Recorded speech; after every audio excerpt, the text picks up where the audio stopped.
All right. So, one, if you can hear the weather blowing today, it is crazy stormy out and the wind is whistling. So, you may hear that. We're going to talk about John 11 today, the raising of Lazarus. Exciting story, another story that has a lot of press in the Bible. Like the entire chapter in some regard deals with Jesus raising Lazarus from the dead. And I want to remind you that I'm letting the Bible teach itself as I walk through this. Like, not trying to turn points out of stuff. And again, our famous 3 or 4 points that all begin with some same letter or whatever.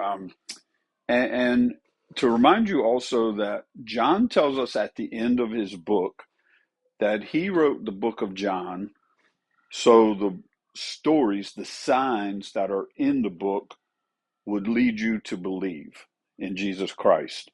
And just again, recall what the point of the book is for. John is trying to write so you, the reader, me, the reader, the hearer, will believe in Jesus Christ. And this raising Lazarus from the dead is his last, and certainly his greatest sign before the cross. Now, we know he's in a place called Bethany. Bethany is within Judea. It would be like if you live in the city of Chesapeake, there's Great Bridge, there's Hickory, um, that type of thing. So Bethany is within Judea. Judea, he's been there several times. Several miracles have been performed in the big city.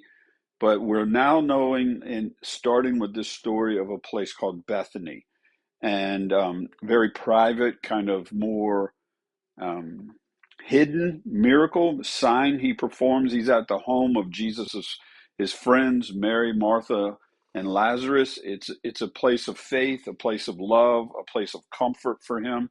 And this miracle reveals his power over life, over death, but also this is the miracle that expedites the desire, the plan to kill him. And we find in John 11, Mary and Martha are weeping. They're in mourning. And Jews till this day still practice what's known as Shiva, which means seven. And Shiva begins literally after the loved one is buried, and it lasts for 7 days. And then I don't know about now, I couldn't imagine it's a thing now, but mourners, even professional mourners, would stay with the family during those 7 days. And a lot of people, it's a lot of friends, a lot of community that are sitting Shiva in that moment with them. And so when we find Christ like coming into the story,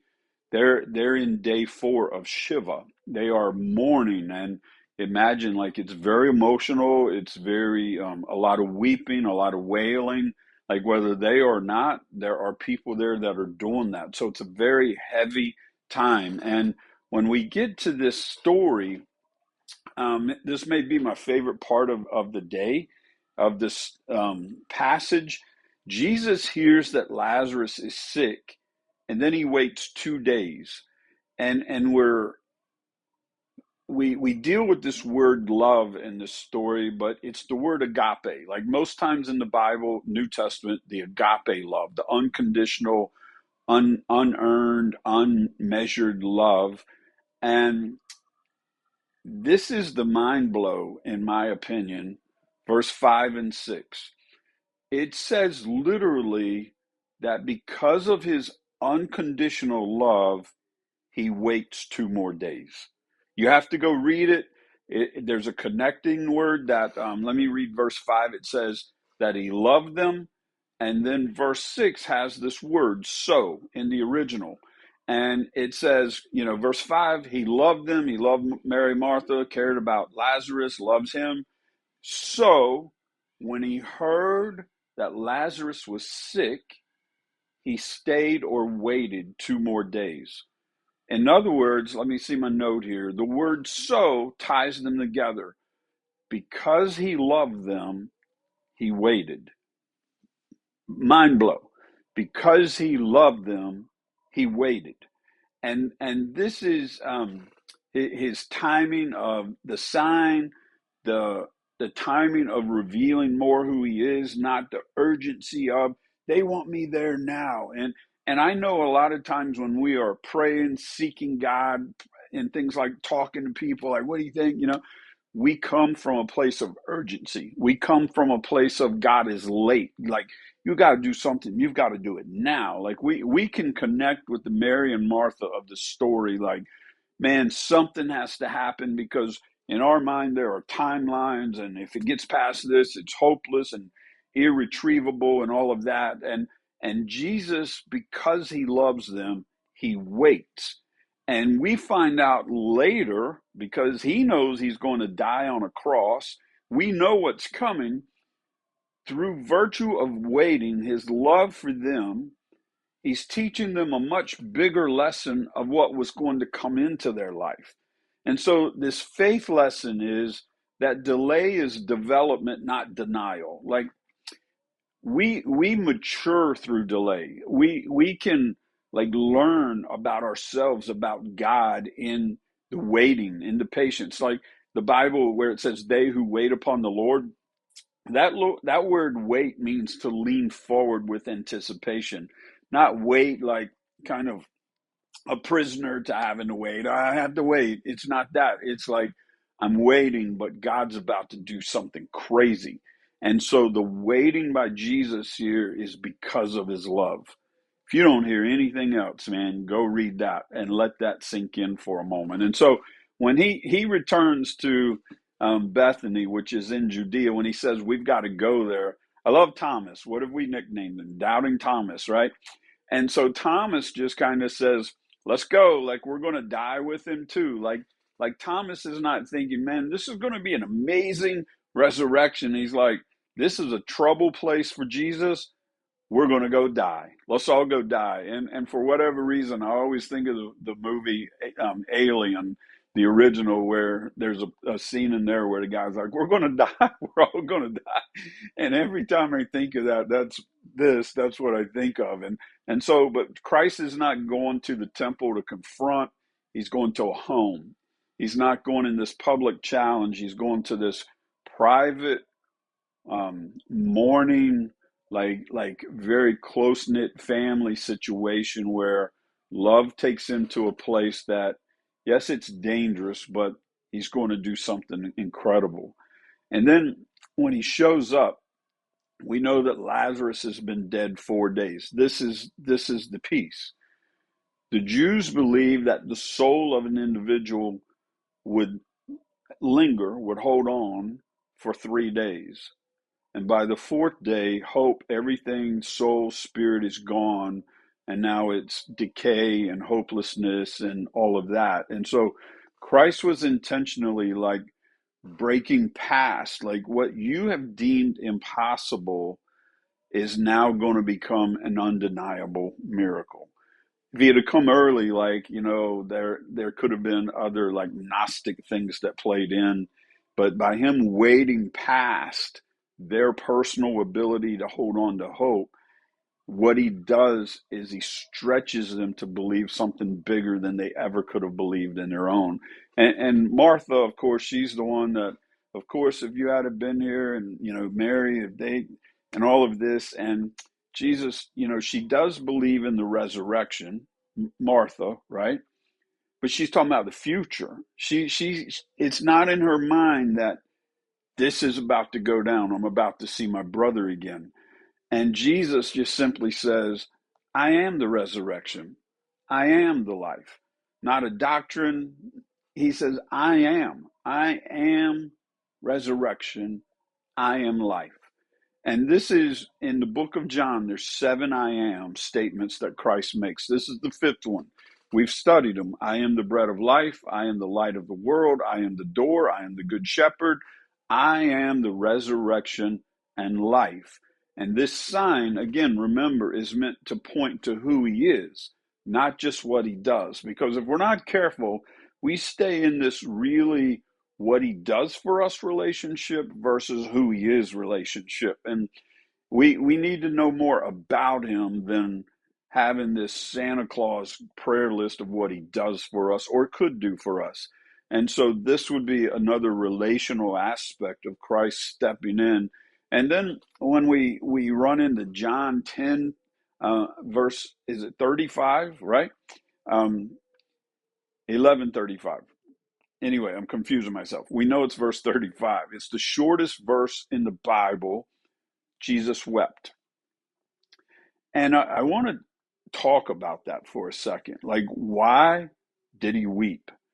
And he weeps, like when you get into the origin, the words, it's like quiet tears, but he's agitated. He's angry. Like he's emotionally upset. He's moved right now. So, but why he weeps is from this place of love.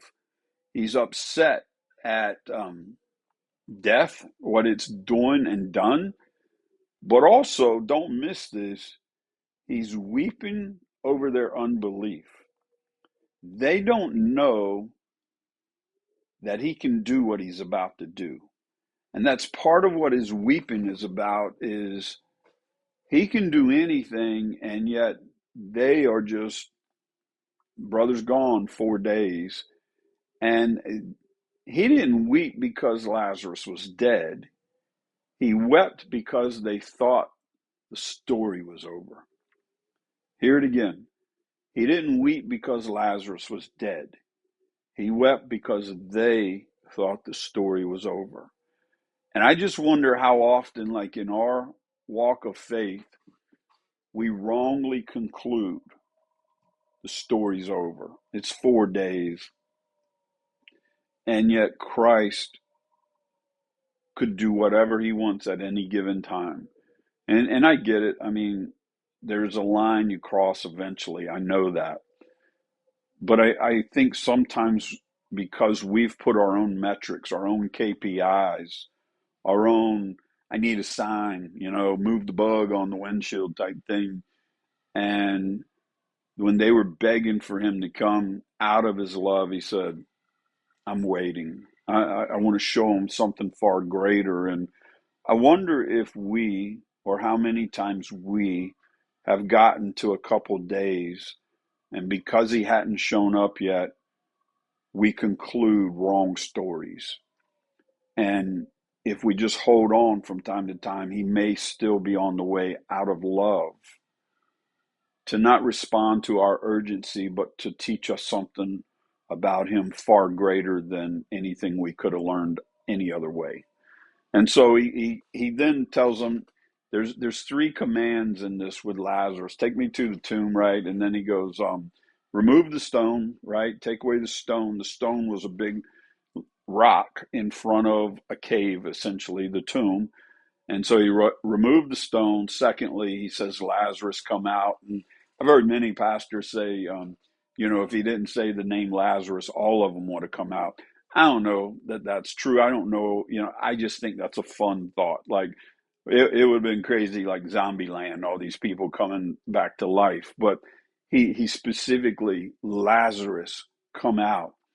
And we know that he's wrapped in burial cloths, like strips of linen. And then he commands the burial cloths, like loose him or unbind him and let him go. Or he's telling other people to unloose him. Like he's probably like hopping, like his legs are too bound for him to walk right now. And so maybe there are people there. We don't really know the specific context. We just know he says, remove the stone, Lazarus come out, release him and let him go. And that's the rhythm of discipleship in our life. He wants to remove something out of our life, revive something so it's fully alive, and release us to something we could have never been or done any otherwise.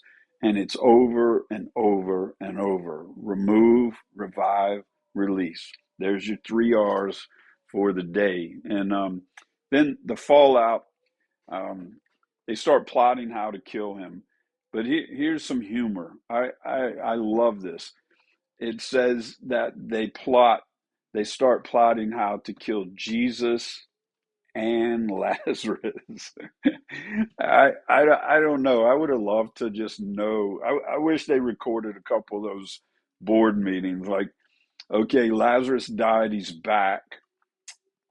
What's your death plan this time? Right? Like, you can't kill what Jesus has raised. Like, what are you going to do? And yet they've already known he's dead, 4 days dead. He's back now eating, and we've got to kill him. So, um, some theological things here, like this is the climax of the signs of life for Jesus. I am the resurrection. I am the life. Like, this is the pinnacle. Now we know he's going to turn to the cross, and it's a foreshadowing of his own death and resurrection. Certainly, they don't know that in a moment, but again, because he loved them, he waited, and now they know he has power over this stuff. And so, um, a few things that I think we can pull from the story of Lazarus. Just because he waits doesn't mean he's not working. You probably could even say when he waits, he is working. Jesus said, I can't do anything but what I see my Father do, and my Father's always up to something. Faith is trusting the plan, the person, not the plan. Like our plans, you need to, you've heard that illustration. You need to sign a blank sheet of paper and hand it to him. That's the plan. But you need to trust in him. And um, the Hebrew says we don't have a high priest who can't be touched with the feelings of our infirmities. And when you reword that, it means we have a high priest, i.e., Christ, who is touched with the feelings of our weakness, our infirmities. And so we know by his weeping that he feels, he connects deeply with us, he relates, and he feels what keeps you awake at night. He feels what makes you cry. He feels what is a loss to you. And that doesn't mean he's not up to something. It just means he connects with us in deep, profound ways before or if he fixes things. And one of my favorite little notes I put in here today is your story can't outstink his power. Lord, he's been dead 4 days. By now he stinks. And Jesus said, not today. That's not going to stop me.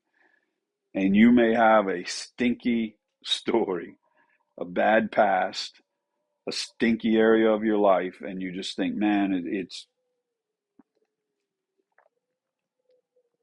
out of touch. It's beyond. It's hopeless. It stinks. And yet he may come in and say, remove the stone. Whatever's blocking your belief, move it so he can do something ridiculous. Your story may provoke others to anger, but other times it proves that he's real. Not everybody wants a dead man out of the tomb, but Jesus does. And I just want to encourage you, like that Bethany, that's your house, that's your place of faith and friendship. And I want to encourage you to find your Bethany, find your tribe, find your team, to where when you're weeping, they weep with you. When you're celebrating, they celebrate with you. And to realize that Jesus is there in the midst all the time. He didn't just raise a man from the dead. He raised a movement that's still going on today. You can trust him. I love the quote that says, when you can't trace his hand, you can always trust his heart. You're not always able to put your hand on what he's doing, but you can trust his heart. He loves you. He weeps. Thank you. God bless. And I'd love to know your thoughts on this. Thanks.